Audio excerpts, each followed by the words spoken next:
Accueilli par le directeur général du Centre régional Agrimed, le professeur Boafo Marcel, la visite du ministre d'État, ministre de l'Agriculture du Niger, s'est concentrée au point névralgique du centre. La salle télécom qui permet de recueillir des données satellitaires et produire des informations d'ordre agronomique, hydrologique et météorologique. La visite, ponctuée par de nombreuses présentations, notamment sur le fonctionnement du centre et ses missions, ont éclairé et édifié la curiosité du ministre d'État, ministre de l'Agriculture. Le centre régional Agrimed est en pleine mutation au plan managérial et en accroissement de ses capacités opérationnelles. Il s'agit de la construction d'un nouveau siège et d'une nouvelle résidence pour ses hôtes, de l'acquisition massive de matériel et équipements de dernière génération avec un basculement vers l'utilisation de l'énergie solaire. Le budget annuel de notre institution a doublé en l'espace de 3 ans, passant ainsi de 3 milliards de nos francs à 10 milliards de francs CFA.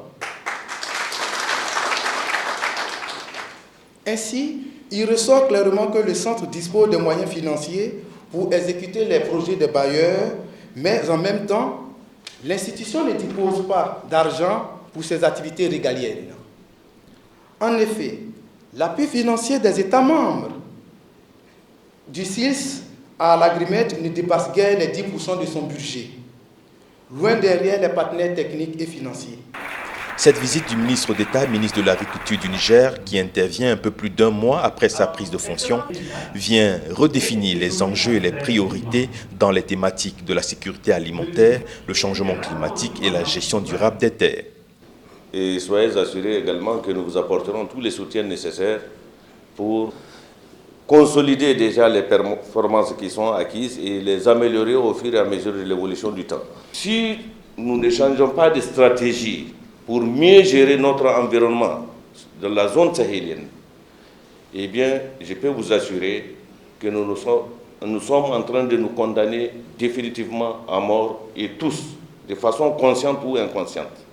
Et je souhaiterais que cette prise de conscience soit effective et généralisée au niveau de tous les acteurs, que ce soit au niveau des gouvernants, des décideurs, au niveau des chercheurs, des instituts spécialisés et surtout également au niveau de nos populations. Cette visite s'est achevée par la remise d'un cadeau symbolique au ministre d'État, ministre de l'Agriculture, ainsi que son message dans le livre d'or de l'institution.